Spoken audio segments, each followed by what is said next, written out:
A man is behind bars for allegedly killing his former boss.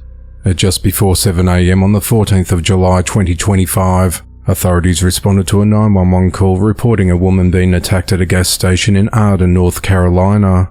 A female caller reported a man strangling a woman at Shell gas station at Sweeton Creek and Airport Roads. She described the suspect as tall, bald-headed with a mustache and beard, noting he was a former worker at the station. The caller added, "I just bought coffee, heard her screaming, drove a short distance and called you." When officers arrived, they found 55-year-old Jody Anderson dead behind the checkout counter. The suspect, identified as 54-year-old John Blodgett, was apprehended later that day at Walmart on Airport Road in Arden. Authorities reported he was found with a bag containing approximately $3,500, allegedly stolen from the gas station. John, a former Shell gas station employee, had been fired by Jody as manager several weeks prior. The following day, John appeared in the Buncombe County District Court where he faces charges of first-degree murder and robbery with a dangerous weapon. Prosecutors stated that John had been contemplating killing Jody for several weeks. A judge denied him bond, ordering him to be held in custody at the Buncombe County Jail. His next court appearance, a probable cause hearing, is scheduled for the 5th of August. 23-year-old Edwin Guzman is accused of contaminating his ex-girlfriend's vodka and skincare products with bleach after breaking up. Edwin and his former partner had been dating for 2 years and lived together in Deltona, Florida, before parting ways. On the 14th of July, after moving out, she returned to Edwin's home to retrieve her belongings, finding them scattered in piles in the living room and driveway, including a bottle of vodka and several facial care products. She and her uncle took the items to his house, where he suggested they share a shot of the vodka. "The minute I put it in my mouth, it just reeked of bleach," the uncle told deputies, per body-worn camera footage. "Instantly I spit it out, but thank God it was me and not her." Deputies instructed the woman to call Edwin and confront him about the vodka. During the call, Edwin allegedly admitted to pouring bleach into the bottle of vodka and some of her facial products. Authorities arrested Edwin at his Deltona home, charging him with poisoning food, water, or medicine with intent to injure or kill. He was booked into the Volusia County Jail and released on a $20,000 bond. The investigation remains ongoing. A woman is behind bars after allegedly tossing a newborn into a dumpster. On Sunday the 6th of July 2025, 28-year-old Taylour Sierra Dickinson was arrested in Sun Valley, Nevada, facing charges of attempted murder and abuse, neglect or endangerment. Authorities allege that Taylour left a newborn son in a dumpster at around 3:30 a.m. on Saturday the 5th of July, shortly after giving birth in a nearby bathroom. The infant, wrapped in a towel and placed in a plastic bag, was found at around 1 p.m. that day by a passerby who heard cries and rescued the child. At a bail hearing on Wednesday the 9th of July, Washoe County Sheriff's Detective Claire Hoops Adams testified that Taylour said she was unaware of her pregnancy until she gave birth and acted in a panic. Taylour reportedly did not know if the baby was breathing or moving and chose to leave the infant in the dumpster, hoping someone would find him. Detective Hoops Adams also stated that Taylour expressed financial strain, noting her family was living paycheck to paycheck and she did not want additional children. The detective mentioned a 2023 incident where Taylour had a miscarriage and disposed of the remains in the garbage can, though authorities could not confirm further details at the time. The newborn was taken to a renowned regional medical center and is reportedly in good health. Nevada's safe haven laws allow parents to safely surrender an infant within 30 days at hospitals, fire stations or law enforcement agencies, an option Taylour did not use.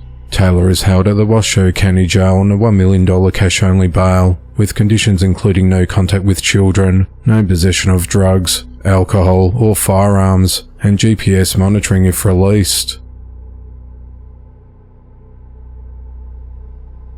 A 63-year-old woman is accused of trying to murder her ex-husband.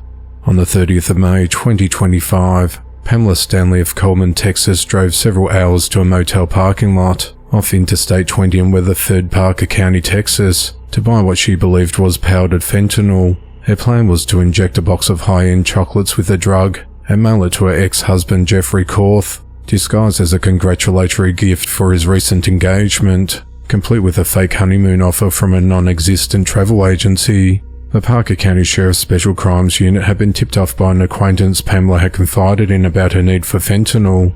Investigators set up an undercover sting, posing as suppliers to sell Pamela the substance. During the exchange, they arrested her and searched her vehicle, finding 9.5 grams of methamphetamine in a clear plastic bag, which Pamela claimed was for a friend. On the 10th of July 2025, a grand jury indicted Pamela for criminal solicitation with intent to commit murder, criminal attempt to commit murder, and possession of a controlled substance with intent to deliver.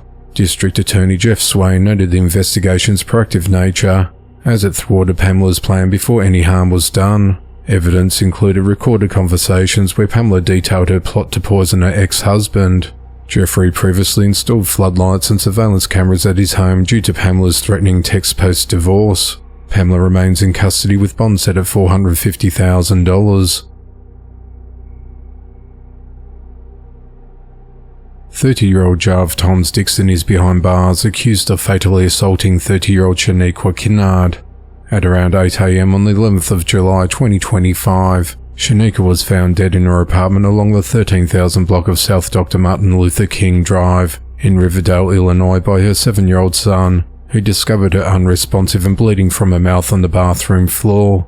An autopsy revealed Shaniqua died from multiple injuries due to assault, including strangulation and blunt force trauma, and her death was ruled a homicide. On the 13th of July, Jarve was arrested and charged with first-degree murder. Surveillance footage showed Shaniqua and Jarve entering her apartment at 3:45 a.m. after partying at a neighbour's unit, with Jarve leaving alone at 5:10 a.m. He surrendered to police and was ordered held in custody on the 17th of July for violating a protective order and for the murder charge. Shaniqua had a history of abuse from Jarve. She obtained a protective order on the 24th of June 2024 after reporting that he tormented and attacked her while she was pregnant with their child, including kicking in her apartment door, chasing her in a drunken rage and damaging her TV, air conditioner and windows. She expressed fear for her and her children's safety. Despite her reports, Jarve was never served the protective order, as deputies could not locate him after 7 attempts, and the order was vacated on the 31st of July 2024, when neither appeared in court. Prosecutors detailed ongoing abuse. On the 23rd of June 2024, Jarve was removed from Shaniqua's home by police. The next day, he returned, damaged more property and left a gun, which Shaniqua turned over to police. He then threatened her, saying he would turn the city red if he didn't get his gun back. In October of 2024, Jarve allegedly choked Shaniqua, causing bruising, and in December 2024, he kicked in her door again, shoved her and demanded to know where their child was before fleeing. At the time, Jarve was on probation for a felony burglary case and was not legally allowed to possess a firearm. Shaniqua, a mother of 6 children aged 9 months to 13 years, was remembered by her family as a loving mother and free spirit who never experienced true happiness or escaped her circumstances. A 32-year-old Indiana mother of 7 children is accused of using Snapchat to communicate with a man, offering to allow him to abuse her 7-month-old daughter in exchange for $400. On the 1st of November 2024, Morgan Stapp allegedly sent a message with 3 photos of her infant detailing the arrangement, stating that she lived alone and that the child's father was not involved. Snapchat flagged the message and reported it to authorities, prompting an investigation. On the 11th of November 2024, FBI agents visited Morgan at her Indianapolis home. She initially claimed she had lost access to a Snapchat account and had recently purchased a new phone. However, she later admitted to a caseworker from the Indiana Department of Child Services that this was false. A search warrant for Morgan's social media account revealed that only one phone had accessed it, and over 7,000 messages were sent between the 29th of October and the 1st of November 2024, including 81 that said, "Would you be interested in buying my nudes so I can get baby diapers?" A search of Morgan's phone confirmed the IP address matched her home. On the 8th of July 2025, Morgan was arrested and booked into the Marion County Jail. She was charged with attempting to commit child sex trafficking, a level 2 felony in Indiana, which carries a 10 to 30-year sentence if convicted. On the 18th of July, Morgan was released after she posted a $100,000 bond. Her next court date is for the 15th of September.